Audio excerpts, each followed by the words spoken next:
Слава Богу, а буханка хлеба есть. Черная такая, черная. Я, значит, там покушал и уснул. Да. Боюсь идти в село, кто увидит, отнимут хлеб.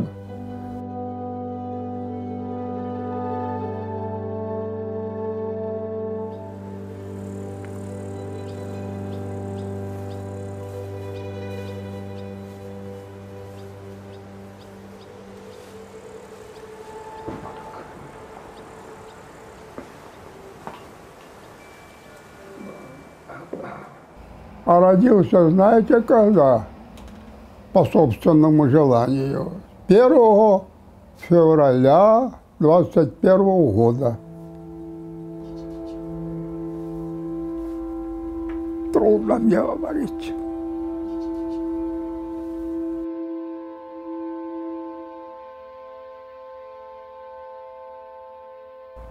Когда же это было, уже не знаю, еще ни колхозов не было. Вот тогда верили, понимаете, какая вера была. А помню, зимой пришел мужик к нам, значит, одетый так, все по-зимнему, башлык такой. Заходит тогда, модно было, самобытная культура была. Мир дому всему. Перекрестился и шапку снял обязательно. Да. И принес 2 косы косить. А батька говорит, да грошей нема, летом-то есть продашь, то рыбы поймаешь, продашь. Так я вам на веру. И батька еще стукал по звуку, определял косы, качество. А я пацаном думаю, я бы звонил, дал бы мне косы на печи. Да, и поиграл себе. Так он из-за пазухи даже чаю положил на стол, 4-угольно, на веру. Да приехал только, знаете, когда уже после Покровы. Тоже поприветствовал, кажется, и так дальше. Ну, кажется, хозяин уже косы добрые, ой, а батька не узнал, сколько прошло зимы. Вот, надо рассчитаться. Вы знаете, я был пацаном года 4 или 5, да. Был пост, а корова отелилась, напротив печи кувшин стоял молока, знаете, на скисание. А я на печи один остался, думаю, пойду я сметанки попробую. С печи слез, лавки кругом, и добрался до этого окна, где стояло 2 кувшина молока. И хотел палец умочить, чтобы, значит, попробовать сметана. Глянул на иконы, а иконы на меня смотрят. И тут назад руку. Бога боялся.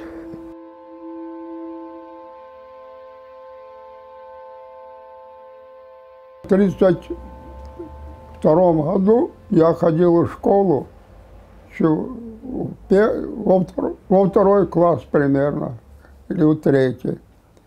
И когда мы идем со школы, а хлопцы мне говорят, ну такие пацаны, как и я, Федор, дивись, у нас по-белорусски гомонят. Там разные селы, разные наречия. Вашу теличку повели дядьки. А не знали соседи теличку нашу. Я смотрю, а их 3 человека наших, а 1 у Буденовки в военном. Красная повязка, тут, с винтовкой, с города. Ну, повели так повели. И сани потянули, понимаете? А что он и сани, понравились сани им. Козырочки назывались. Впереди кучер, а сзади, значит, 2 пассажира. Я прихожу домой, а мать плачет. Что такое? Забрали теличку и забрали фасоль, даже рука была, фасоля, понимаете? А нас было 3 детей, или 4 даже. Все забрали. И собаку убили. А мне, ну, не жалко было ничего, пацан же, собака-то друг. Побег, он за сараем на огороде собака убита. Ну, конечно, я рыдал и плакал. Это вот такой случай, понимаете, был. Первый удар по мне, по моему организму, всему сознанию, вот так. Ну, а потом и пошло, и поехало.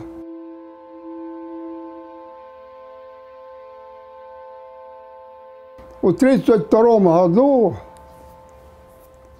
ходили наши с палками, палки, вот такой, как палец, железные, и шукали ямы, и забирали все, выгребали.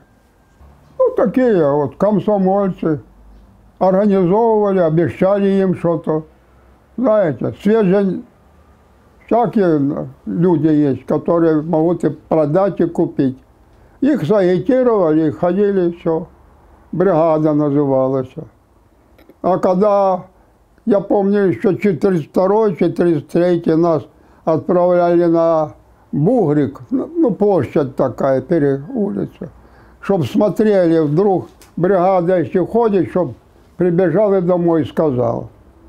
Прятали все.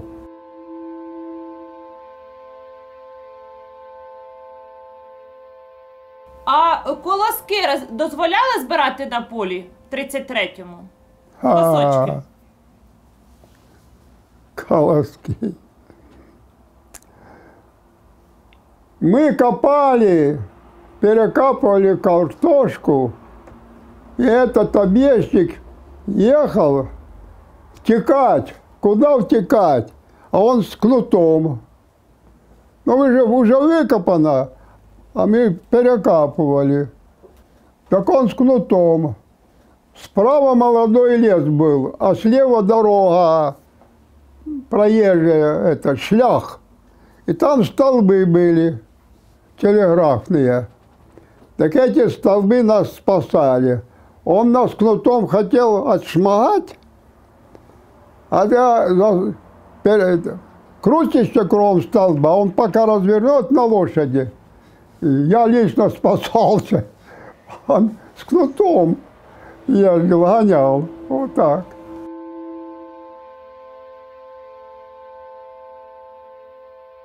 Сосед у меня же был Иван.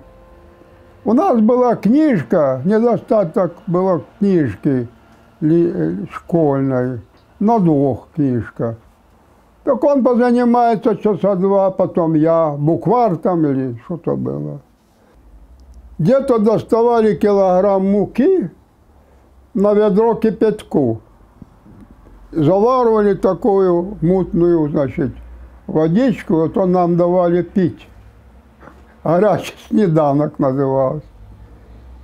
И что вы думаете, мы с ним дружили, ходили. Федорыщин Иван, Клановец фамилия. Ага. Говорит на меня: Федор, ты знаешь, у меня так живот болит. Я так, а чего он так уже болит у тебя? Так я не могу нагнуться даже. Да подняла так сорочку, а оно, знаете, блестит аж, опухоль. Дали по кружке этой юшки. Мы повыпивали, повезла нас учительница.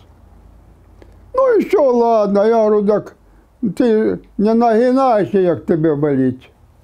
На 2-й день я жду, он должен через огород ко мне зайти, опять туда же. Да. Нет. Я думаю, пойду я, да, Иван, через огород, через перелаз, зашел во двор, со двора в сенцы. А мать стоит, я говорю, а где Иван, чого ж він не йде? Я його жду, а його нема чогось. А вона каже, нема нашого Івана, умер. Умер. Ну, меня как топором по голове кто ударил. Прибежал до дому, да рвел плакал, Иван же умер. А батька на столе вот так голова, не стриженный, заросший, поднял голову, ну у нас же по-белорусски, чого ти ревеш? Що ти ревеш ото на всю горлянку? А ну иди сюда. Я говорю, Иван умер. Ну, что друг это ж. А ну иди сюда, думаю, бить будет за то, что я кривел и плакал, и кричал так. А ну подними штанину. Но я поднял вот так. А у меня ноги как валенки. Так он так пальцем вот так ткнул, яма. Фух, я ничего, ну пацан, не болело же ничего. Да каже, Варка, не давай хлопцы жидкости. Я на всю жизнь запомнил. А то з нашим теє буде, що з Іваном теє буде. Через день, через два і нашему будет теє, что с Иваном. Жидкости. Ну тогда уже то варили, когда борщи эти, что-то жидкость вымучивали, давали густое. Понимаете? Почему? Потому что идет опухоль у ноги, потом и живот, а переплетение кишок все хана.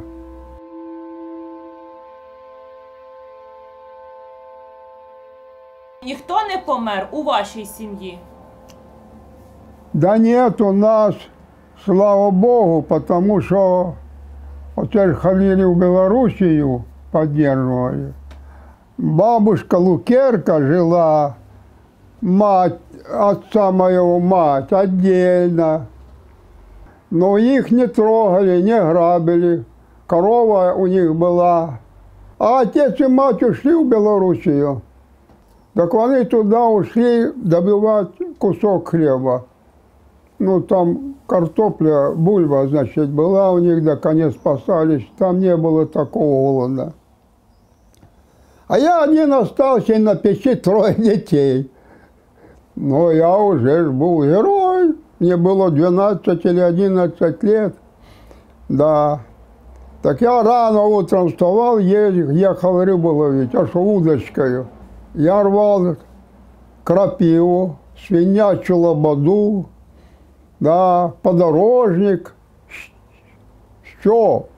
Приезжал это домой и чугун на крышу этого всего.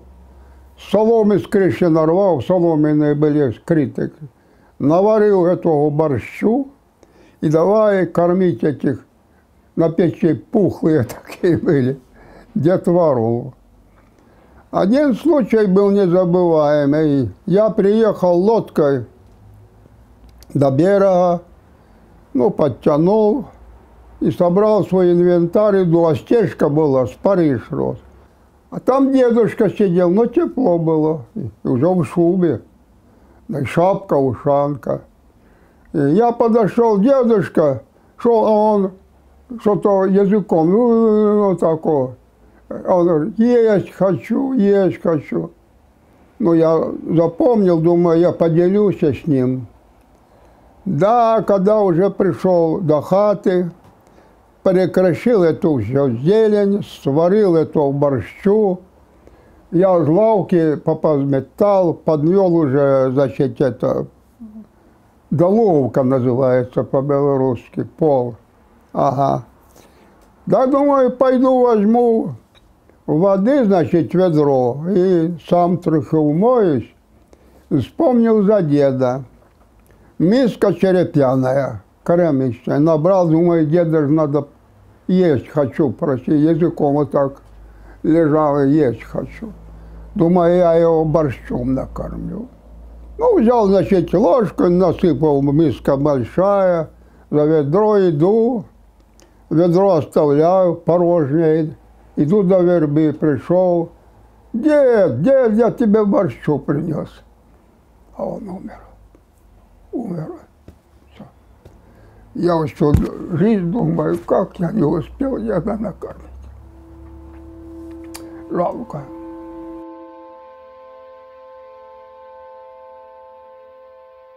Вы знаете, я был рискованный. Я увидел у одних, жили парень такой лет 17, женщина лет 30, может, 40, и бабушка. Но, значит, они жили, у них корова была, богато. А я засаду сделал в огороде. Думаю, може я заскочу в хату, як хліб може є. А у них корова заболела. Я сидел за плетнем, значит, в огороде. Ага, эта женщина 40 лет ушла на работу куда-то. А бабушка, этот хлопец, что-то около коровы все, больная корова была. Потом погнали ее в череду. Они закрыли хату, висячий замок, и на призьбу положили ключ под кирпич. А я тут как тут. А прямо вот так вот, как эти, печь минуя, скриня стоит. Я открываю, а скриня такая же высокая. Открываю. Ой, там хлеб лежит, штуки 3 таких, ну как футбольный мяч, черные. Оказывается, этот хлеб, картопля там натерли. И вот этот, подождите, полова гречневая. А хлопец у хворточку: ты чего тут? Кто, лет 17 такой парубок. И как курицу ловить, меня рассказывал. Я, но он посмотрел, думал, что кто-то еще в хате есть. Бросая меня до дверей. А у краю хаты ворота жердей, я те ворота, и пошел драпать на край села. Выбежал, а там забежал я на поле конопли, вот такое уже кто-то. Слава Богу, а буханка хлеба черная такая, черная. Как. Я, значит, там покушал и уснул. Да. Боюсь идти в село, кто увидит, отнимут хлеб.